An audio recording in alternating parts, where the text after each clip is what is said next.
I'm from Laughing My Arts Off and I'm based in Lake Macquarie. Today, as part of Newcastle Libraries and Library Information Week 2020, I will be demonstrating the process to make magical mandalas. So what is a magical mandala? It is a slow stitching, embroidery and application process that you use with scrap fabrics, beads, buttons and little trinkets. Mandalas are part of Buddhism. They're used to help you focus your mind, to help you meditate.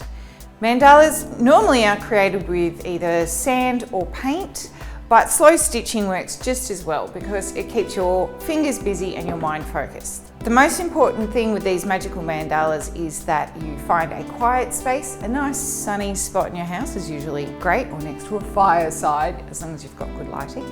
And slowly take your time experimenting with your stitches. I have provided a PDF of instructions, and within that you will find a Feng Shui chart. It has a number of different areas of your life to focus on if you really want to use your mandalas to help you figure out meaning in your life or to figure out any solutions to problems you might have. So there is prosperity, family, love, relationships, work, career, health, etc. That's only there if you want to use that as a guide, but you don't have to. I just find that it might be helpful in the future. So what you will need for your mandala is an embroidery hoop, needle, stranded thread, regular thread, fabric scissors, very fancy, and scraps of fabric. Old clothes are great, old bed sheets are fantastic. You can put the mandalas directly onto an old shirt if you really want to, but I like to just use scraps, and that way you can transport them if you need to. Beads and old buttons are great as well, little bits of ribbon. You can use that all later. And if you don't think you have the dexterity to sew, which trust me you do, we can figure it out. But if you don't have the dexterity to sew, use glue. It works just as well. The first things you need to know about mandalas is that they come in 3 parts. The center, the inner circle and the outer circle. And the reason it's made into 3 parts is for you to help focus your mind. The center is supposed to be you. The inner circle is your thoughts and the outer circle is the outside world. If you're not using a mandala to help you meditate, that's fine. The center is where you put pretty things, the inner circle is where you put all the details, and the outer circle is the big bit. It's very simple. So to get started on mandala, get a piece of plain fabric. It can be any fabric. I've cut this out of an old shirt.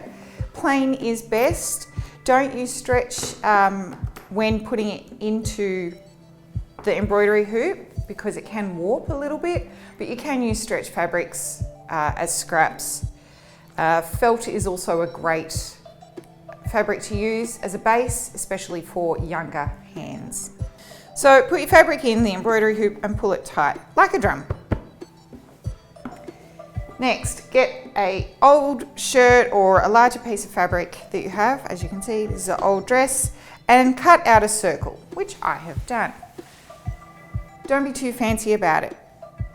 As you can see, it doesn't fit. We want to make sure that we can create a good shape that'll fit inside our embroidery hoop. You can do any shape you want. A circle, a square, lots of triangles. I like to just fold my circle into an ice cream cone shape and then cut the edges, similar to how you would make a paper snowflake if you've ever made those before.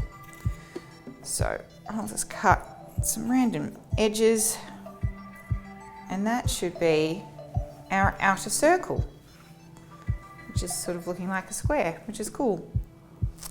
Now you can use pins to pin the fabric down as you go, or if you have actually ironed your fabric or are using a heavier fabric like felt, it'll probably stay there by itself, so it's not important. The next step is to do some shapes for the inner circle. You really only need really small amounts of fabric. You don't need huge amounts. You can colour coordinate as you wish. As I say, felt is really good because it's easy to cut and easy to stitch. So I might just do some little squares. Now, if you fold the fabric and cut, you'll get the same shape multiplied, or you can draw onto your fabric with a pen or a pencil and cut around those shapes. Alternatively, you can draw up your shapes on a bit of paper, cut it out and use it as a template. But since they're such small shapes, it's probably easier to just fold it and cut it. The secret to a mandala, especially in sewing or any mandala really, is repetition. So make lots and lots of the same shape. In terms of these fabric mandalas, I don't use lots and lots of fabric because I do all of the complication detail in stitching, which we'll do in a minute. So just as you cut out your fabrics, lay them down until you find a pattern and a shape that's right for you. So the next step is stitching and embroidery. So I'm going to show you some embroidery stitches so that you can have a few to rely on and then use as you go. So the first thing you need is stranded thread. This is an embroidery thread. You can buy these from any